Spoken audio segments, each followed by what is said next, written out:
Praise the Lord. ദൈവനാമമഹത്വം ഉണ്ടായിരിക്കട്ടെ. കർത്താവിൻ്റെ പാദപീഠത്തിൽ പ്രഭാതയാമത്തിൽ നാം ആയിരിക്കുമ്പോൾ ഇന്നത്തെ ചിന്തയ്ക്കായി എടുത്തിരിക്കുന്ന തിരുവചനം യോനായുടെ പുസ്തകം 2-ാം അധ്യായം 7-ാം വാക്യം. എൻ്റെ പ്രാണൻ എൻ്റെ ഉള്ളിൽ ക്ഷീണിച്ചു പോയപ്പോൾ ഞാൻ യഹോവയെ ഓർത്തു. പ്രിയ മക്കളെ, ഞാൻ യഹോവയെ ഓർത്തു. ഹല്ലേലൂയ. യഹോവയെ ഓർക്കണമെങ്കിൽ നമ്മുടെ ജീവിതത്തിൽ ഹല്ലേലൂയ പലവിധത്തിലുള്ള, അതായത് സന്തോഷം കൊണ്ട് കർത്താവിനെ ഓർക്കുവാൻ കാരണമുണ്ട്, ദുഃഖം വരുമ്പോൾ കർത്താവിനെ ഓർക്കുവാൻ കാരണമുണ്ട്. ഇവിടെ എന്തുകൊണ്ടാണ് യോന യഹോവയെ ഓർത്തു എന്ന് പറയാൻ? ഇവിടെ പറയും എൻ്റെ പ്രാണൻ എൻ്റെ ഉള്ളിൽ ക്ഷീണിച്ചു പോയപ്പോൾ. ഹല്ലേലൂയ. നമുക്കറിയാം യോനയുടെ പുസ്തകത്തിൽ ഹല്ലേലൂയ എന്താണ് പ്രതിപാദിച്ചിരിക്കുന്നത് എന്നത്. അതായത് 1-ാമത്തെ അധ്യായത്തിൽ ഓടിപ്പോയ യോനയെ കുറിച്ച് കാണാൻ കഴിയുന്നുണ്ട്. 2-ാമത്തെ അധ്യായത്തിൽ മാനസാന്തരപ്പെടുന്ന യോനയെ കാണാൻ കഴിയുന്നുണ്ട്. 3-ാമത്തെ അധ്യായത്തിൽ അനുസരിക്കുന്ന യോനയെ കാണാൻ കഴിയുന്നുണ്ട്. 4-ാമത്തെ അധ്യായത്തിൽ നിരാശനായ യോനയെ കുറിച്ച് കാണുവാൻ കഴിയുന്നുണ്ട്. വെറും 4 അധ്യായങ്ങൾ അടങ്ങിയ 48 വാക്യങ്ങൾ അടങ്ങിയ യോനയുടെ പുസ്തകത്തില് പല വിധത്തിൽ നമുക്ക് യോനയെ കാണാൻ കഴിയുമ്പോൾ ഇവിടെ പറയുകയാണ് എൻ്റെ പ്രാണൻ എൻ്റെ ഉള്ളിൽ ക്ഷീണിച്ചു പോയപ്പോൾ ഞാൻ യഹോവയെ ഓർത്തു. കാരണമുണ്ട് പ്രിയ ദൈവമക്കളെ. ഹല്ലേലൂയ. നോക്കൂ, നമ്മോട് കർത്താവപ്പച്ചൻ പറയുന്നത് അതേപോലെ അനുസരിക്കുകയാണെങ്കിൽ നമുക്ക് ഭാരപ്പെടേണ്ട ആവശ്യം വരില്ല. നാം അനുസരിക്കാതെ നമ്മുടെ ഇഷ്ടത്തിനനുസരിച്ച് നമ്മൾ പോവുകയാണെങ്കിൽ, ആ വഴി കണ്ടുപിടിക്കുകയാണെങ്കിൽ, കർത്താവിന് ഗിതമില്ലാത്ത ഹല്ലേലൂയ പോക്ക് പോവുകയാണെങ്കിലാണ് നിരാശയ്ക്ക് കാരണമാകുന്നത്. ഇവിടെ നമുക്കറിയാം യോനയോട് പറഞ്ഞു, നീയെ നിനവയിലേക്ക് ചെന്ന് അതിന് വിരോധമായി പ്രസംഗിക്കുവാൻ വേണ്ടി. പക്ഷേ അവൻ തർശീശിലേക്കാണ് പോയത്. ഹല്ലേലൂയ. അവൻ്റെ ഗതി മാറ്റി വിട്ടു. അവൻ്റെ ഹല്ലേലൂയ പോകേണ്ട സ്ഥലത്തു നിന്ന് പോകാതെ അവന് ഇഷ്ടമുള്ള ഇടത്തേക്ക്, അവന് തോന്നിയ സ്ഥലത്തേക്ക് പോയതിൻ്റെ ഫലമായിട്ട് അവൻ ക്ഷീണിച്ചു പോയപ്പോൾ ഞാൻ യഹോവയെ ഓർത്തു എന്ന് കാണുവാൻ കഴിയുന്നുണ്ട്. ഹല്ലേലൂയ.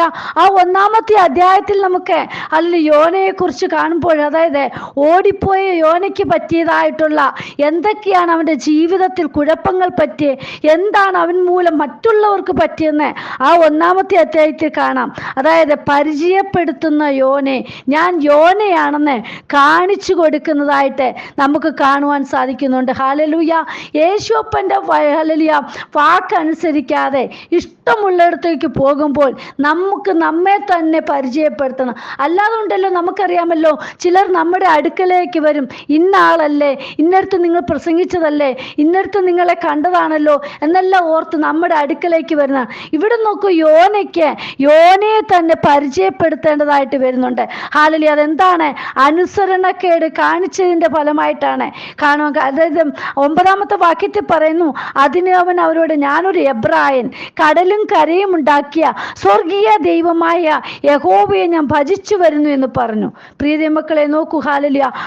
അവനെ തന്നെ ഞാൻ ആരാണെന്ന് വരെ കാണിച്ചു കൊടുക്കേണ്ടതായിട്ടുള്ള ഹല്ലേലൂയ ആ സംഗതിയിലേക്ക് വന്നിരിക്കുകയാണ്. ഹല്ലേലൂയ.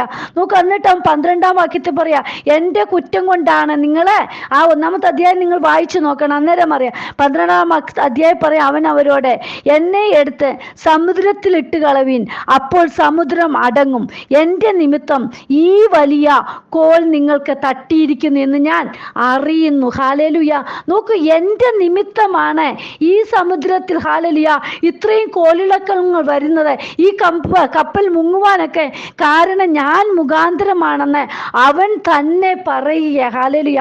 പ്രിയ മക്കളെ, കർത്താവിൻ്റെ വാക്കനുസരിക്കാതെ ഇഷ്ടമില്ലാത്ത ഇടത്തേക്ക് സഞ്ചരിക്കുകയാണെങ്കിൽ ഹല്ലേലൂയ ജീവിതത്തിൽ വരുന്ന ചില ഭവിഷ്യത്തുകളെയാണ് ഇവിടെ ചൂണ്ടിക്കാണിക്കുന്നത്. നമ്മുടെ ഇഷ്ടത്തിനല്ല നാം തിരിയേണ്ടത്, കർത്താവിൻ്റെ ഇഷ്ടം അന്വേഷിക്കുന്നവരായി. അപ്പൻ്റെ ഇഷ്ടം എന്താണ്? അപ്പൻ പറയുന്നിടത്തേക്കാണോ ഞാൻ യാത്ര? എൻ്റെ കുടുംബത്തിൻ്റെ പോക്ക് എങ്ങനെയാണ് എന്നെല്ലാം നാം തന്നെ ചിന്തിക്കണം. പ്രിയ മക്കളെ, ഇവിടെ പറയുകയാണ് ഹല്ലേലൂയ 15-ാമത്തെ വാക്യത്തിൽ പറയുന്നുണ്ട്, പിന്നെ അവർ യോനയെ എടുത്ത് സമുദ്രത്തിൽ ഇട്ട് കളയുകയും സമുദ്രത്തിൻ്റെ കോപം അടങ്ങുകയും ചെയ്തു.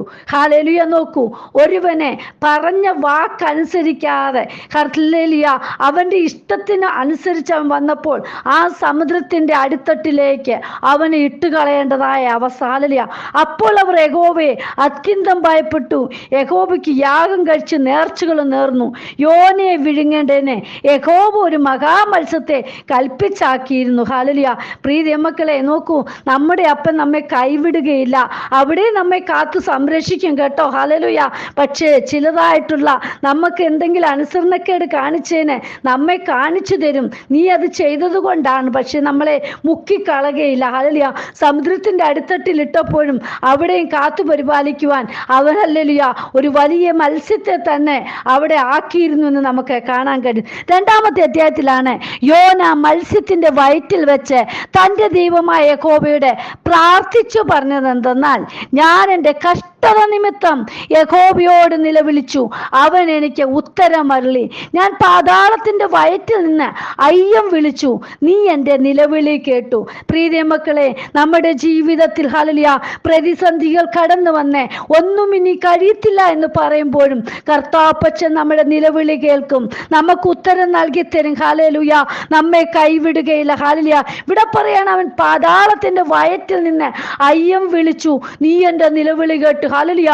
ആ മത്സ്യത്തിന്റെ വയറ്റിൽ കിടന്നപ്പോഴും യഹോവയോട് നിലവിളിക്കുക. ഹല്ലേലൂയ. നോക്കൂ, ഇവിടെ ഹല്ലേലൂയ അവന് തന്നെ അവന്റെ കുറ്റം മനസ്സിലായി. എൻ്റെ അപ്പൻ പറയുന്നത് അനുസരിക്കാതെ ഞാൻ പോയതിന്റെ ഫലമായിട്ടാണ് ഈ ശിക്ഷ ലഭിച്ചതെന്ന് അവന് മനസ്സിലായപ്പോൾ അവൻ ദൈവസന്നിധിയിൽ ഹല്ലേലൂയ നിലവിളിക്കുക. ആ മത്സ്യത്തിന്റെ വയറ്റിൽ കിടന്നു അവൻ നിലവിളിക്കുക. ഹല്ലേലൂയ. നീ എന്നെ സമുദ്രമധ്യേ ആഴത്തിലിട്ട് കളഞ്ഞു, പ്രവാഹം എന്നെ ചുറ്റി, നിന്റെ ഓളങ്ങളും തിരമാലകളുമല്ല എൻ്റെ മീതെ കടന്നുപോയി. നിന്റെ ദൃഷ്ടി നിന്ന് എനിക്ക് നീക്കം വന്നിരിക്കുന്നു, എങ്കിലും ഞാൻ നിന്റെ വിശുദ്ധ മന്ദിരത്തിങ്കിലേക്ക് നോക്കിക്കൊണ്ടിരിക്കുമെന്ന് ഞാൻ പറഞ്ഞു. ഹല്ലേലൂയ.